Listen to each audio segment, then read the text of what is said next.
This is Bob Oliphant from the Westford Historical Society and Museum, bringing you episode 16 of season 2 of the Westford Wardsman podcast. The Westford Wardsman newspaper was part of Turner's Public Spirit, a weekly newspaper in Ayer a century ago.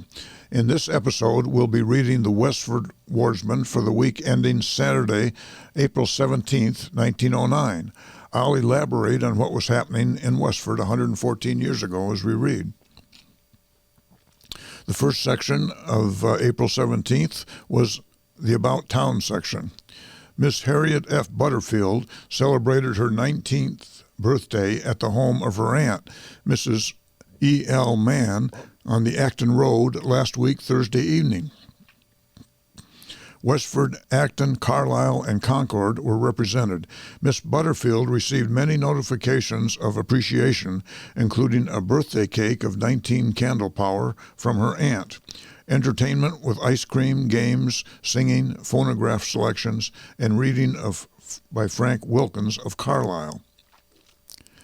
The Westford Athletic Association, since organizing, have been actively amassing their own old-time courage and ability, looking towards ball games for the coming season. It must not be forgotten that they defeated last season such well-trained material as found at Townsend, Pepperell, Lancaster, Shirley, and Milford, New Hampshire, and about all the best amateur teams of Lowell.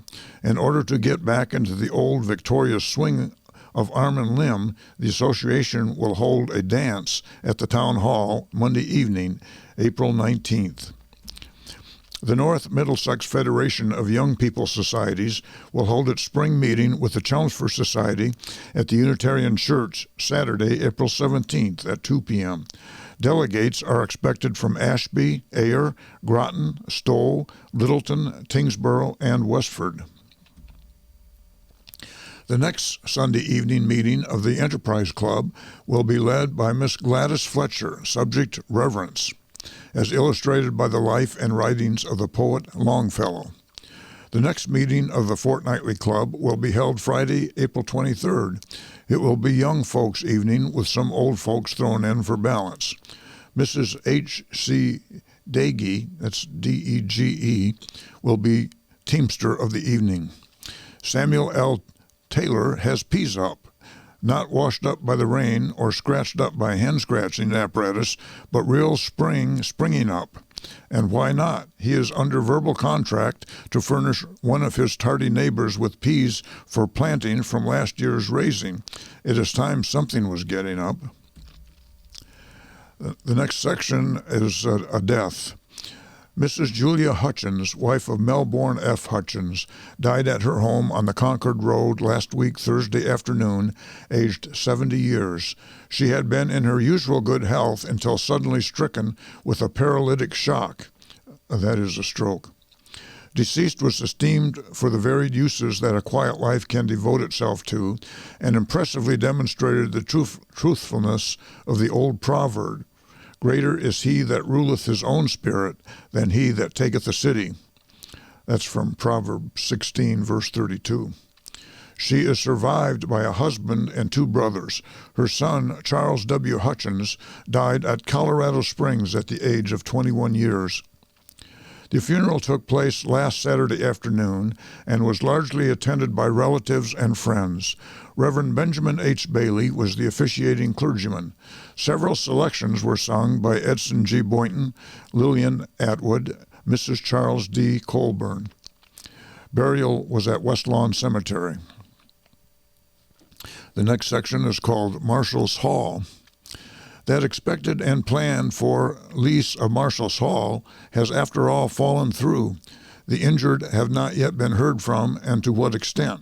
The terms of the lease had been agreed upon, written and signed by Mr. Marshall, the owner of the hall, and the Italian from Milford, who was to open store and bunks, when all of a sudden, as an Italian earthquake, the Italy part of the agreement broke from the agreement and ran. Now that this hall has been before the public in the light of this expected lease, the inquiry is pertinently asked, why should the hall be exempt from state inspection and remain the dangerous fire trap that it is? At the last entertainment, with a crowded audience, some thoughtful persons supplied the situation with fire extinguishers. This is wise, but fire escapes are needed, and another egress. Is loss of life less a loss in a private hall than in a public one? The next section is called The Fury of the Wind. Last week, Thursday, the wind determined to have everything its own way and clear out of its way what the earth, by law of attraction, couldn't coax to cling to gravitation. In this mix-up of law, the well house of Amos Poley, that's Samuel Taylor's neighbor, got a move on it. First, it obeyed the law of the wind and went into the air. Then, later, it obeyed the law of gravitation, which influenced it to try a horizontal position. In this attitude, it managed to humble itself against the wind and cling to earth. The same day, a grass fire started on land of George C. Moore and Samuel L. Taylor, caused by the careless smoking on the part of the Boston and Maine Railroad. Fortunately, the fire had more courage than judgment and faced the wind instead of allowing the wind to drive it. Nothing like being obstinate on some occasions. Also fortunate that a man with a hoe, who had never read the story of The Man with a Hoe, soon discovered the fire, and a hoe and a man soon called it off. This strip of land is bounded south, east, and west by water, but for all this it takes to fire instead of water and averages to burn about once a month. On this same breezy Thursday, a large forest fire started in the direction of Texas, near the coming together lines of Carlisle, Acton, Littleton, and Westford. The Westford Fire Company, commanded by Captain Leonard W. Wheeler, were summoned and found that they had got a handful and perhaps more of the hurricane-type fire, smoke, underbrush, and many other impediments to the free use of willingness and water to heap on the fire. The fire proved an obstinate and all-day affair, burning over a large area, mostly land of Hall Brothers of West Acton, it being about the largest timber lot in Westford. The reference to the poem The Man with a Hoe is a poem that was written by Charles Edward Anson Markham, whose pen name was Edwin Markham. It was inspired by Jean-Francois Millet's 1863 painting of A Man with a Hoe, and he wrote the poem, which became nearly as popular as the paintings as the painting is. It begins, "Bowed by the weight of centuries he leans upon his hoe and gazes on the ground, the emptiness of ages in his face, and on his back the burden of the world." The next section is Easter services. Last Sunday evening, the Enterprise Club held one of its most successful meetings of the season at the vestry of the Unitarian Church, an Easter service with Miss Ruth Miller as leader. Reverend Benjamin H. Bailey was heard in his old-time vigorous setting forth of righteous living by the law of, quote, "Whatsoever a man soweth, that shall he also reap," end quote, which is a quote from Galatians chapter 6, verse 7. The Sunday morning Easter service at the Unitarian Church was highly appropriate in all its settings. Mr. Bailey emphasized the importance of the resurrection of the Spirit to righteous living rather than the resurrection of dust. The next section is Westford Center. Miss Annie L. Coolidge was a visitor in town Sunday and attended the Congregational Church, of which she is a member. Miss Alice Howard has been enjoying her Easter vacation from Simmons College at her pleasant home in the west part of the town. Mrs. Helen K. Frost has presented the William E. Frost School with a fine portrait of her late husband, for whom the school was named. It stands in a central position in the main lower hall. It is a fine likeness and a fitting ornament to the building named in his honor, and an appropriate reminder of him who for more than 30 years led our Westford youth in the path of learning. The Elliott F. Humistons are moving back to their own home from the Fred A. Hildreth House in the village, which they have occupied during the winter months. Mr. and Mrs. Abiel J. Abbott and their daughter, Miss Carnzu, are at the home again after 2 months of delightful travel to California and points intervening.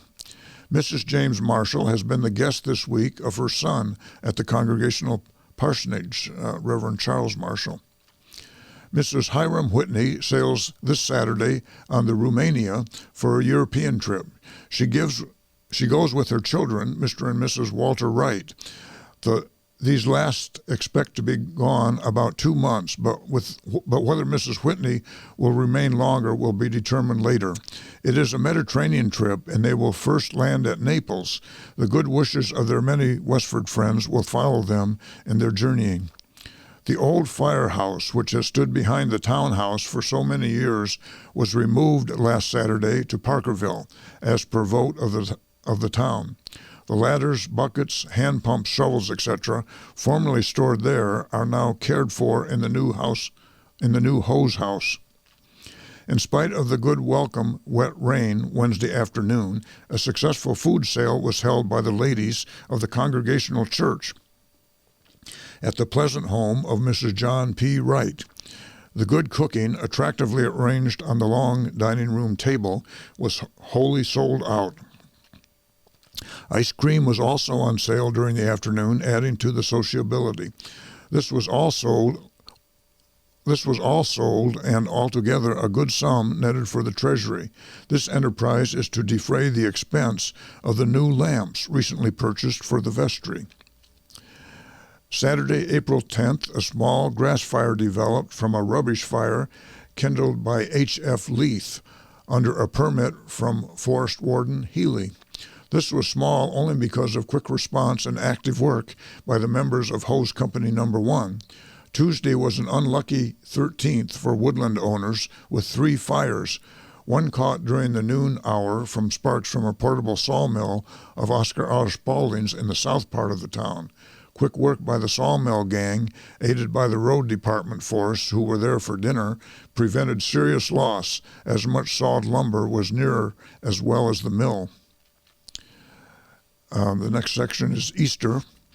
Easter, one of the gladdest and best in the church calendar, was bright and beautiful at the Congregational Church and was largely attended. The next section is the Tadmuck Club section. That's the ladies' club in town.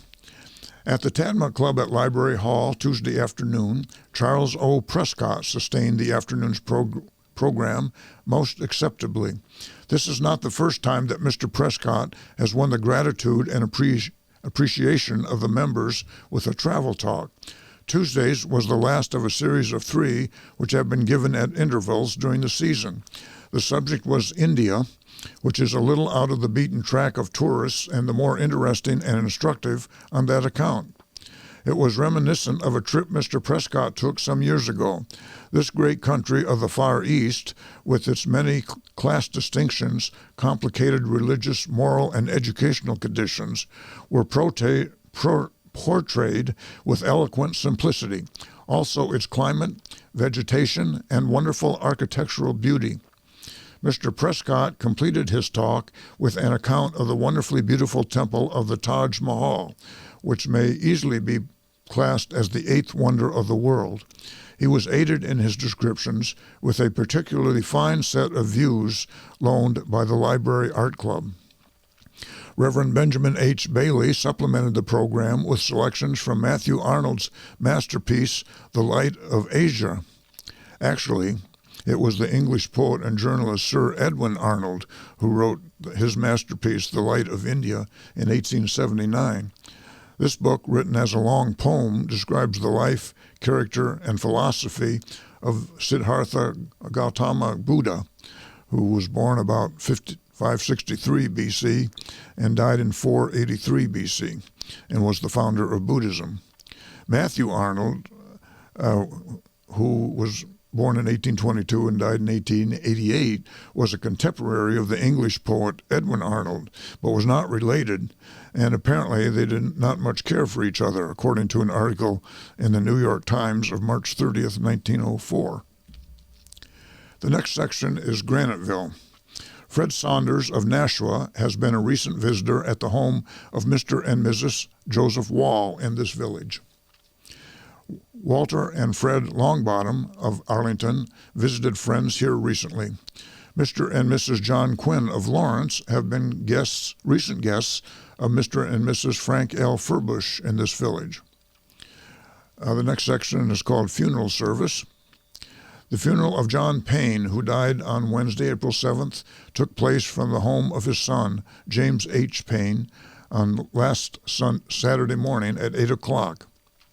Owing to the fact of it being Holy Week and the day before Easter, no Requiem Mass could be celebrated at the time, prayer being offered at the house previous to the funeral by Reverend Edmund T. Schofield of St. Catherine's Church. The next section is Easter service. The glorious festival of Easter was fittingly observed in St. Catherine's Church here last Sunday. The altar was tastefully arranged with Easter lilies, potted plants, and cut flowers, and presented a beautiful appearance. At 9:45, a high mass was celebrated by Reverend J.J. McNamara. The next section is called Fires. A woodland fire that started in the vicinity of the West Graniteville Railroad Station on Tuesday afternoon looked very serious for a time, for sparks fell on the roof of the freight house of the Boston and Maine, and but for the prompt action of the local fire department, the building would have been destroyed. The roof was badly burned. For a time, St. Catherine's Church, that is close by, was in danger of the flames, but the fire boys threw a couple of streams from the hose and soon had the building past the danger point. The fire, fanned by a strong breeze, crossed the road at this point and caught onto a growth of timber nearby, and soon a raging fire was in progress. Fortunately, a large force of men from the Abbott Worsted Company's mills and CG Sargent's machine shop were on hand, and after 2 hours of hard work, the fire was gotten under control. This is the first time that the new water system has been put to a practical task, and it proved to be all right. It is doubtful if the fire could have been checked without a great deal of damage, but for the good and sufficient water supply at hand. About 6 o'clock, another fire broke out in the vicinity of the Pine Ridge Station. That's on Forge Village Road. And Fire Warden J.A. Healy once more called the local fire laddies on the job. This was not so serious as the first fire and was soon gotten under control. That's the news for the week ending April 17th, 1909. Thank you for listening, and thanks to Nick Woodbury of Westford Cat for providing technical support. You can find transcriptions and podcasts from the Westford Wardsman at our website at museum.westford.org, or visit the Historical Society's Facebook page for more Westford news from a century ago. This is Bob Oliphant, and I hope you will join us for next week's Westford Wardsman podcast. Thank you.